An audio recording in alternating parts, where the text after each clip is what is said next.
Bonjour Philippe, on est très content de t'accueillir aujourd'hui. Donc Philippe Fourer, on va le présenter tout au long de cet échange.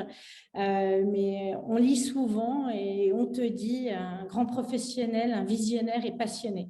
Euh, Évidemment, plus ou moins dans les domaines du sport, mais tu nous expliqueras un petit peu ton parcours.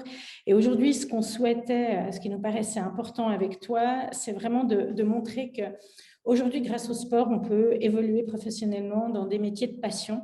Le sport fait vibrer, le sport c'est de l'émotion, et puis on est beaucoup de personnes sur cette planète à vibrer au son du sport, je dirais.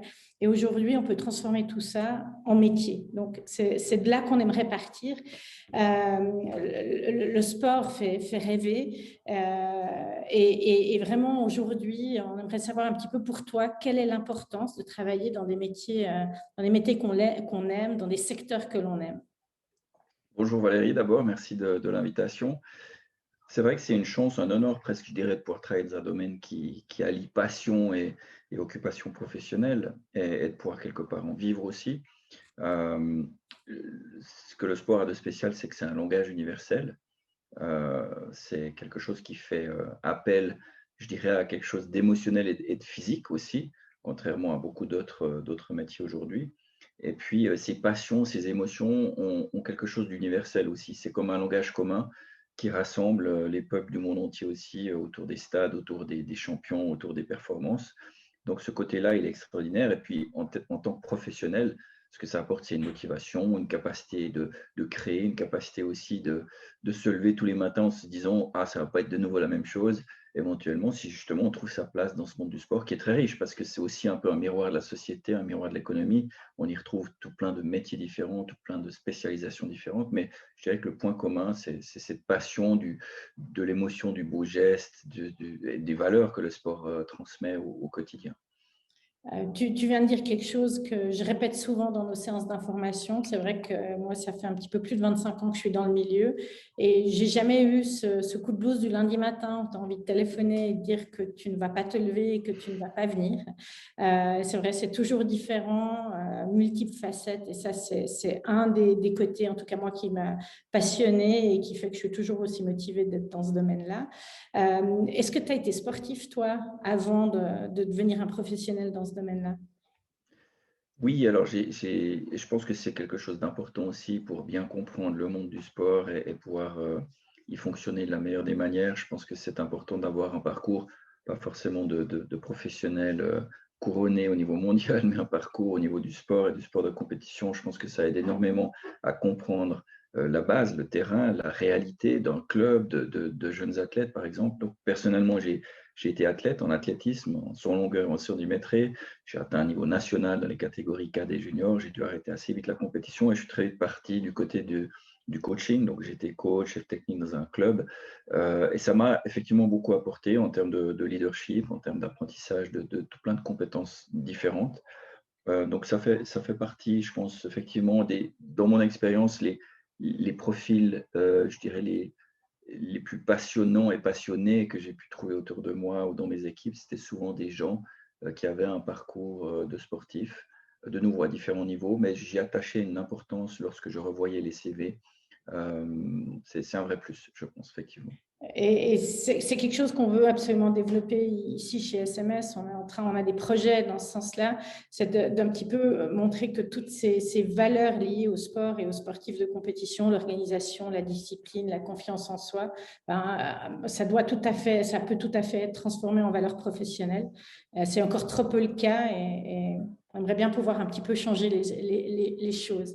Oui, ben, j'ai coutume de dire que le sport est une excellente école de vie, ça fait un peu cliché, mais c'est vrai qu'à travers cette école de vie, on apprend à gagner, à perdre, à respecter l'adversaire, à respecter les règles, l'arbitre ou quoi que ce soit. Donc, si on arrive à transférer toutes ces expériences et ces valeurs dans la vie du quotidien, dans la vie professionnelle, dans la vie privée, la vie familiale aussi, ça peut être un véritable plus. Encore faut-il évidemment euh, expérimenter, pratiquer le sport dans un environnement sain, respectueux et qui permet de se développer de manière la plus équilibrée possible. Ouais, c'est clair. Et je crois que au travers de tout ton parcours, tu as passablement étudié. Je sais que tu te formes encore toujours. Tu te dis aussi interdisciplinaire. Je crois que c'est quelque chose que l'on prône aussi ici à SMS, c'est qu'aujourd'hui, il n'y a plus une carrière rectiligne. Il faut avoir plusieurs cordes à son arc, connaître plusieurs secteurs. Est-ce que c'est comme ça qu'on devient visionnaire comme toi et qu'on a des idées, tout le temps plus d'idées pour avancer et puis pour rendre ce monde autour du sport un petit peu meilleur, je dirais?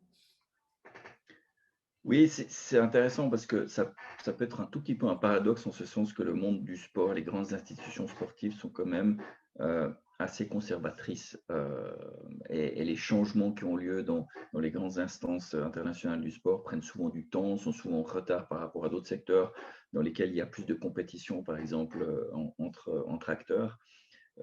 Par contre, c'est vrai qu'à mes yeux, le sport étant un miroir de la société, un miroir de l'économie, plus tu as de compétences et plus tu arrives à avoir cette vue à 360 de ce phénomène global qu'est le sport aujourd'hui, mieux tu es outillé pour comprendre des problématiques, pour cerner des défis et des pistes et des solutions, évidemment. Donc, c'est vrai que après, ça tient aussi à des personnalités éventuellement, mais de mon point de vue, j'ai toujours été curieux de tout.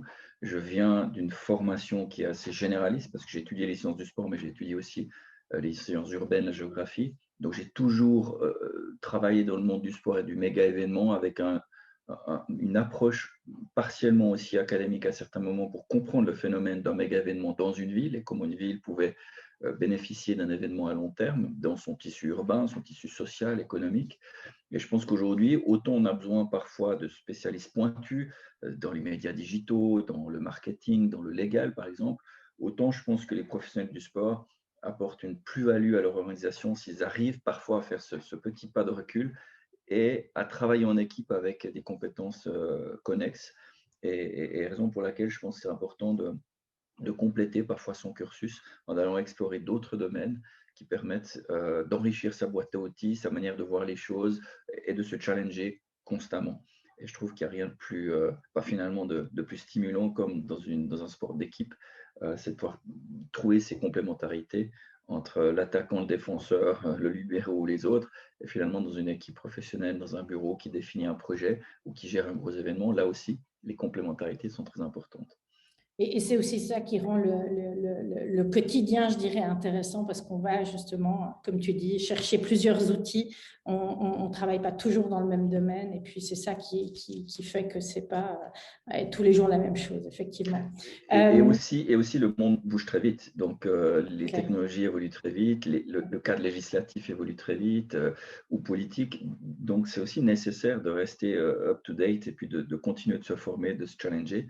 Parce qu'une solution qui est bonne aujourd'hui, peut-être que dans 3 ans, elle ne l'est plus du tout.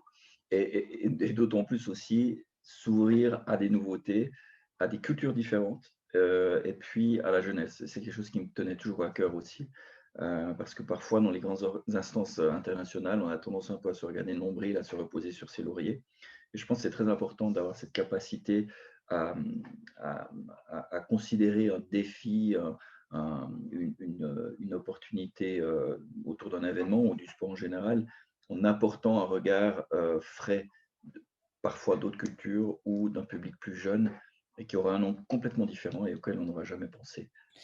Voilà. Ben, on reviendra sur nos piliers pédagogiques et du coup, on va à notre dernier pilier pédagogique qui est en fait finalement l'innovation et la créativité dont on va passablement parler avec toi. Et c'est vrai que pour nous, c'est une question importante, cet état d'esprit en fait qu'on va laisser à nos jeunes étudiants quand ils sortent, c'est d'être capable d'appréhender toutes les nouveautés de demain pour les imprégner dans des nouveaux business, etc. Donc, ça nous paraît important. Mais j'aimerais revenir à d'autres piliers pédagogiques plus fondamentaux. Sauf erreur, tu as travaillé au CIO. Donc, on a un pilier pédagogique, nous, qui est axé sur la gouvernance et le management. On en a un autre très important, évidemment, dans le sport business, qui est le marketing et la communication. Je crois que tu as évolué au CIO, donc dans une gouvernance globale, et puis dans le département communication. Qu'est-ce que tu as pu y faire, que ça donne un petit peu une idée aux gens qui nous écoutent de quels sont les métiers qu'on peut faire dans ce domaine-là? Oui, c'est vrai que j'ai eu un parcours de 16 années dans 3 jobs différents de senior managers. et une grande variété finalement de responsabilités. Euh, j'ai commencé comme beaucoup de managers là-bas comme stagiaire, il y a bien longtemps aujourd'hui.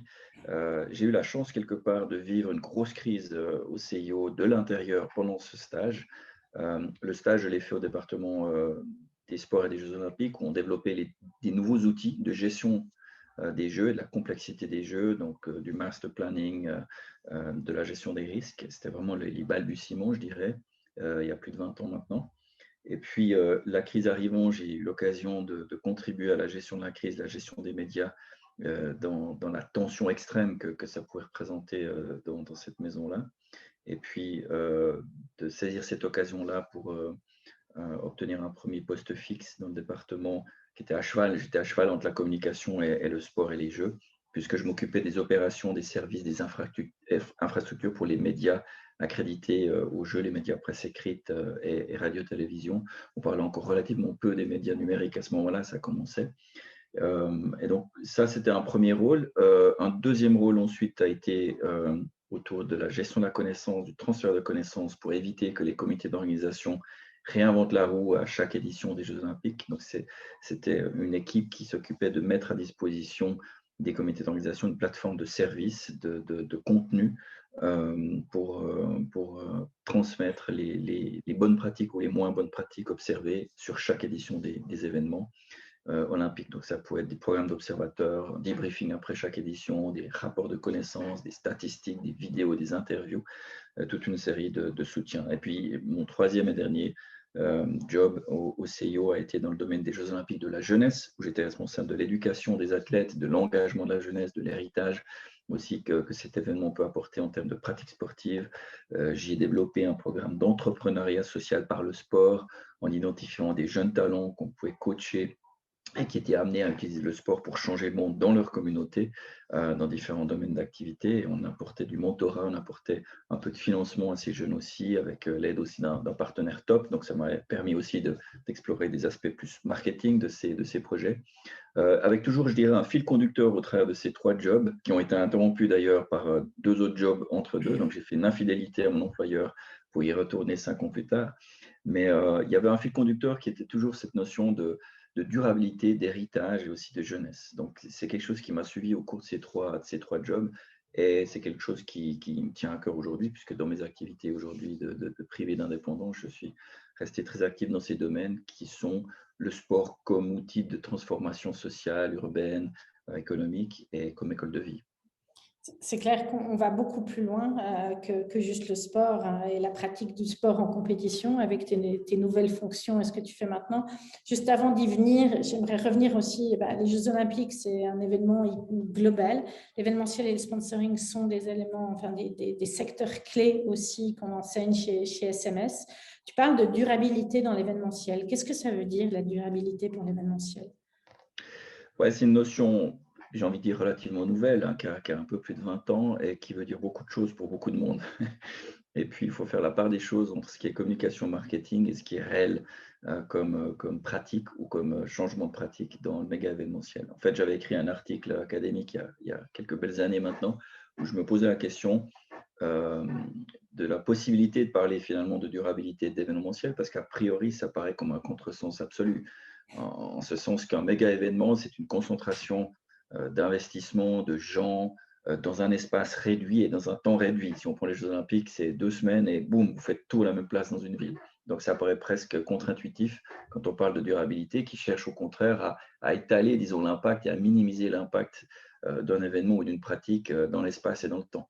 Mais en fait, ce qui est passionnant avec les Jeux olympiques et avec une marque puissante comme la marque olympique, c'est qu'on peut l'utiliser comme une plateforme de communication, de sensibilisation, d'éducation pour beaucoup de monde.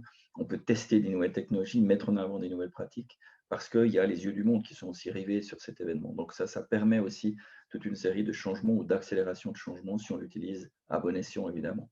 Mais après, c'est clair que très concrètement, dans un méga événement, ce que la durabilité peut signifier, ça peut être des choses, je dirais, presque anecdotiques sur la capacité de mettre en place des solutions d'économie circulaire sur la gestion des déchets, sur la gestion des couverts au village des athlètes pour les milliers de repas qui sont servis tous les jours, des choses comme ça. Des choses qui ont plus d'impact, c'est lié par exemple aux infrastructures, aux sites de compétition. Est-ce qu'on choisit des sites existants, des sites temporaires, parce que c'est un impact énorme en termes de construction de ciment, d'acier qui sont produits, qui sont utilisés. Et on a malheureusement dans l'histoire des grands événements certains sites qui ont des fois été utilisés pour quelques semaines et finalement qui sont à l'abandon ensuite. Et puis après, il y a des aspects liés par exemple au transport des délégations. Et ça, je dirais, c'est déjà, et donc l'impact carbone et toutes ces choses dont on parle beaucoup aujourd'hui liées au changement climatique. Et ça, c'est les aspects, je dirais, environnementaux de l'événement. Puis après, il y a toute la dimension du pilier social aussi de la durabilité, où là, de plus en plus viennent ces questions du rôle du méga-événement pour les communautés hôtes de ces méga-événements et comment un méga-événement sportif peut contribuer à changer des pratiques sportives et des modes de vie plus actifs, plus sains pour la population hôte. Et comme on vit aujourd'hui une double pandémie avec la pandémie de Covid, mais une lente et sournoise pandémie de sédentarité, c'est aussi important de se poser la question du rôle du sport et des méga-événements pour faire bouger plus finalement la population, remettre les gens en mouvement et pouvoir augmenter la participation à tous les niveaux du sport, au niveau des clubs locaux, des fédérations, et que l'excuse de l'événement serve au gouvernement hôte et aux décideurs locaux comme un outil d'accélération de changement de comportement potentiellement. J'aimerais revenir sur ce point tout à la fin, mais si on prend cette durabilité dans les événements, tu parles de méga événements. Si demain, je pense à Lausanne, je pense aux événements qui se déroulent dans une ville comme Lausanne. Ce n'est pas forcément des méga événements, c'est des plus petits événements. Il y a même des événements locaux, régionaux, etc. Est-ce que ces règles devraient aussi, peut-être de manière, là, avec un effet de masse de plusieurs événements ensemble, aussi s'adapter à ce qu'on organise, à ce qu'on imagine ici tous les jours? Ça s'applique à toutes les échelles, même lorsque vous allez vous entraîner et que vous ne jetez pas vos déchets ou une bouteille en plastique dans la nature. Mais pour une ville comme Lausanne ou n'importe quelle autre ville de moyenne ou de grande importance, on voit de plus en plus des guides, des directives qui existent pour mener des événements de manière responsable et durable. Et donc, il y a maintenant des checklists qui existent. Il en existe à Lausanne et dans d'autres villes qui permettent aux organisateurs de suivre un peu un menu et de se dire comment je peux éviter ces déchets, ces déplacements inutiles, optimiser ma logistique, ne pas utiliser de plastique à usage unique. C'est tous des exemples comme ça très concrets qui peuvent être appliqués dans des événements locaux, parfois avec la possibilité de se faire auditer et labelliser, parce que c'est aussi un peu le sucre pour certains de ces événements, de dire voilà, j'ai un petit peu le label événement responsable, événement durable. Du reste, il y a évidemment des certifications internationales qui existent. On parle beaucoup du système ISO pour certifier des entreprises, des produits, des pratiques. Et dans le domaine du sport, on a aussi la norme ISO 2012-1 qui est née et qui est un héritage des Jeux de Londres en 2012 et qui est une norme pour les événements durables, avec toute une série d'exigences et un audit qui est fait. Et il existe d'autres normes ISO ou d'autres approches aussi parallèles à ISO qui permettent à des événements de différentes importances de gagner en responsabilité, en impact positif, je dirais, et parfois, soyons réalistes, de minimiser ou de compenser même certains impacts négatifs qui sont inévitables à un moment donné dès qu'on a une pratique humaine qui réunit des dizaines, des centaines ou des milliers de personnes à un endroit pour célébrer quelque chose. Et je dirais même, je crois que dans certains cas, et de plus en plus, ça devient un argument de sponsoring, parce qu'il y a plein de grandes marques qui ne s'engagent maintenant dans des événements que si, justement, ce problème aussi de durabilité est réglé. Donc, forcément, pour les événements, c'est aussi une création de valeur à ce niveau-là, et c'est important.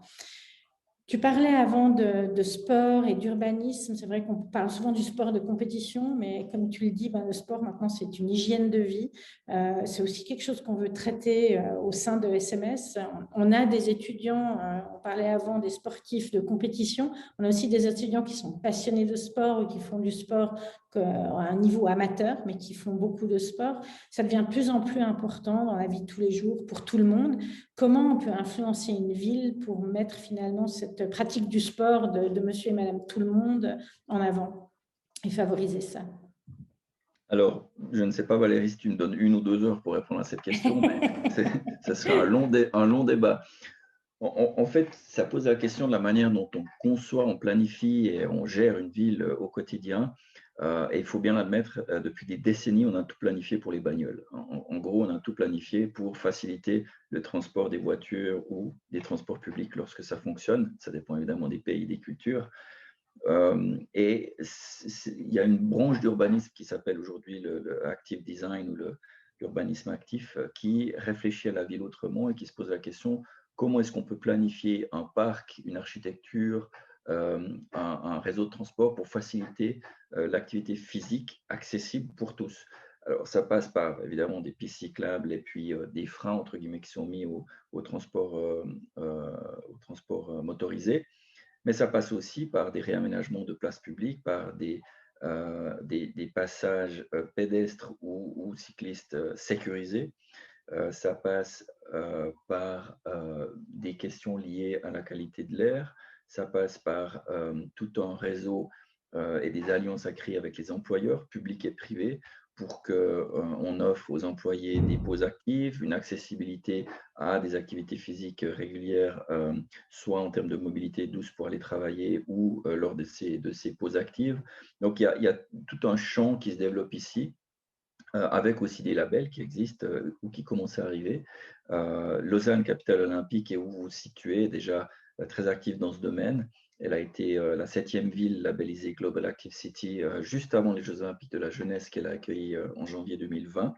Et il y a toute une série de collaborations qui sont mises en place entre la ville, l'hôpital universitaire et Unisanté, et d'autres prestataires de services, et même avec des urbanistes et des architectes, pour repenser certains nouveaux quartiers et pour mobiliser la population avec ce défi qui est qu'il ne s'agit pas ici de mobiliser les gens qui sont déjà actifs et sportifs et qui vont s'inscrire aux courses populaires régulières comme les 20 km Lausanne, mais ceux qui généralement passent beaucoup de temps devant leur écran, par exemple, ou assis et sont extrêmement sédentaires et sont à risque en termes de maladies chroniques, de surpoids, d'obésité, de diabète, de maladies cardiovasculaires. Et on sait, dans nos sociétés aujourd'hui modernes, hyper sédentaires, on va dans le mur en termes de coût de la santé, en termes de productivité. Et le monde du sport, l'industrie du sport et de l'activité physique en général, a beaucoup à offrir dans ce domaine. Et je suis persuadé qu'il y a des nouveaux métiers qui vont arriver et auxquels vous allez contribuer aussi en formant les professionnels de demain, à savoir qu'il y aura des métiers qu'on n'imagine même pas aujourd'hui, mais qui sont peut-être à cheval. On parlait de transversalité, mais des métiers qui sont à cheval entre sport, psychologie, éducation, urbanisme, santé publique, marketing. Et il y a donc des nouvelles compétences à imaginer et à transmettre aux professionnels de demain. Et j'imagine qu'avec ce que l'on vit actuellement, cette pandémie qui fait que tous les clubs de sport sont fermés, qu'on n'a plus la possibilité de pratiquer comme avant, ben, en plus de ça, une ville ou même à l'extérieur, etc., il y a des solutions qui sont trouvées pour favoriser ça. On est vraiment en plein dedans et je pense que ce qu'on vit maintenant va encore amplifier et accélérer ce mouvement. Je ne sais pas ce que tu en penses. Oui, ben, pour illustrer ce débat, je donnerai deux chiffres. Les chiffres sont des fois intéressants pour virer les yeux, notamment de nos politiques, mais en Suisse, par exemple, et on est loin d'être les pires dans ce domaine de la sédentarité et de l'activité physique, on est plutôt situé en bon exemple avec certaines autres nations, Danemark et Pays du Nord et autres. Et on a toutefois 42% de la population helvétique qui est en surpoids ou obèse. Chez les hommes, c'est plus de 50%. Mais c'est une réalité scientifique, hein, je n'invente pas ces chiffres. Et on a aussi des études qui nous ont montré que sur les 40 dernières années, les jeunes, les jeunes et les adolescents ont perdu un quart de leur capacité cardio-pulmonaire. Donc, c'est basé sur des tests de type 12 minutes, des tests d'endurance-résistance. Et dans ce même laps de temps, on a multiplié par 10 le nombre de jeunes et d'adolescents qui sont obèses. Donc, le problème, il est réel. Et pour traiter ces questions-là, on a besoin des écoles, on a besoin de l'éducation qui passe déjà au sein des familles, hein, par les parents, par les valeurs qui sont transmises de génération à génération. On a besoin des clubs sportifs. On a besoin que les clubs aussi réfléchissent à leur rôle au-delà de l'initiation sportive, de la compétition et de la sélection, du système pyramidal qu'on connaît habituellement. Il y a un autre rôle aussi à envisager pour les clubs sportifs. Il y a des projets qui sont en cours dans ce domaine. Donc ça a des ramifications assez larges finalement, ces réflexions sur la vie et la ville de demain et comment on peut et on veut stimuler notre jeunesse et notre population générale à bouger plus et à bouger sainement. On n'a pas parlé de nutrition, mais ça c'est disons un peu l'autre pont aussi complémentaire à bouger plus et à l'activité physique, c'est aussi manger sainement, manger équilibré. Et voilà, encore une fois, je pense que là, il y a plein de nouveaux métiers qui vont arriver et pour lesquels il faut qu'on puisse se préparer. Ce qui est super intéressant, c'est qu'on voit que le sport business, ben, on connaît les articles de sport, leur marketing, on connaît les clubs, les fédérations, les compétitions, etc. Mais ce qu'on voit avec ce que tu nous racontes, c'est qu'il y a vraiment tout un champ d'activité on est vraiment à la porte de ces changements et qui permet encore d'imaginer un domaine du sport business bien plus grand et bien plus étendu, euh, quasiment sans limite. Si toi, tu avais quelque chose à dire à un jeune qui hésite à se former dans le sport business, à des parents qui hésitent à envoyer leurs enfants dans cette direction-là, qu'est-ce qu'il y a à dire? Qu'est-ce qu'on y vit au-delà de tout ce qu'on vient de raconter? J'ai envie de dire rester curieux et ouvert et rester agile et flexible parce que c'est vrai que c'est un monde qui évolue très très vite. Je pense que cette pluridisciplinarité et cette polyvalence, elle est importante dans ce domaine-là pour bien saisir les enjeux. J'ai envie de dire, soyez patient aussi parce qu'il y a beaucoup de demandes pour peu d'offres. Souvent, quand on pense aussi aux opportunités d'emploi dans les organisations sportives, alors traditionnelles, il y a souvent beaucoup de candidats pour des postes qui sortent au CIO ou dans les fédérations internationales. Par contre, comme je l'expliquais, il y aura des nouvelles compétences et des nouveaux métiers et des nouvelles opportunités qui ne viendront pas forcément des organisations sportives, mais peut-être des villes, des autorités publiques et d'autres acteurs, y compris des partenaires commerciaux qui devront aussi acquérir des compétences un peu différentes en leur sein. Et je dirais un conseil aussi pour tous les jeunes qui s'identifieraient bien avec un rôle professionnel dans le domaine du sport, c'est garder un contact absolu avec la base, avec la participation grassroots dans un club, avec le coaching, avec des rôles de bénévoles aussi. Très souvent, dans les CV de jeunes qui essayent d'entrer dans le monde du sport, c'est très important d'avoir montré qu'on a pu contribuer au développement ou à la gestion d'événements, que ce soit locaux, régionaux, et que ça permette aussi idéalement d'acquérir des langues et des compétences interculturelles. Parce que dans ce monde du sport très connecté aujourd'hui, ce sont des compétences très, très, très prisées, pouvoir parler quelques langues et pouvoir interagir avec des cultures très différentes. Et c'est la chance que j'ai eue dans ma carrière, c'est bosser un jour avec un Chinois, un autre jour avec un Norvégien, et le jour d'après avec un Argentin. Et c'est très enrichissant, très stimulant. C'est un défi parfois, ça peut être énervant parfois, mais on apprend aussi à gérer ça. Et c'est des compétences qu'on peut ensuite transférer dans sa vie au quotidien, quelle que soit sa carrière.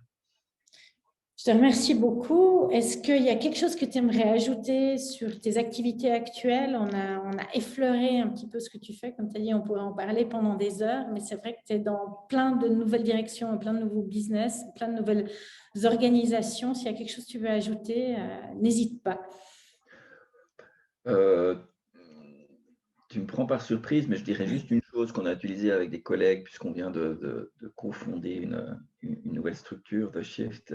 On a utilisé dans notre communication cette notion de doing business as unusual. Et je pense que c'est cette notion-là aujourd'hui qu'il faut pouvoir pousser, c'est-à-dire qu'il n'y a plus vraiment de statu quo, et on l'a vu depuis une année avec cette crise mondiale qui a complètement bouleversé le monde du sport, le monde de la culture et tous les secteurs quasiment. Je pense qu'on ne peut plus juste copier une recette qui a été éprouvée et approuvée depuis des années, et qu'aujourd'hui, on doit penser différemment, on doit parfois tout remettre à plat. Et pour ce faire, il y a une vraie place pour les jeunes aujourd'hui pour arriver avec des forces de proposition, avec des convictions, avec des valeurs. Donc voilà, gérons le sport as unusual pour demain. Ce serait mon invitation. Je crois que c'est un super mot de la fin. Restons ouverts à tout ce qui arrive. Et puis, j'espère qu'avec SMS, on aura aussi différentes voix avec toi. On va en dire plus prochainement. Mais je te remercie beaucoup pour tout ce que tu as pu nous apporter aujourd'hui. Et puis, on se réjouit de pouvoir en dire plus sur nos collaborations. Merci beaucoup Merci. Valérie, et puis bon succès à vous tous et à tout bientôt. Merci. Merci beaucoup.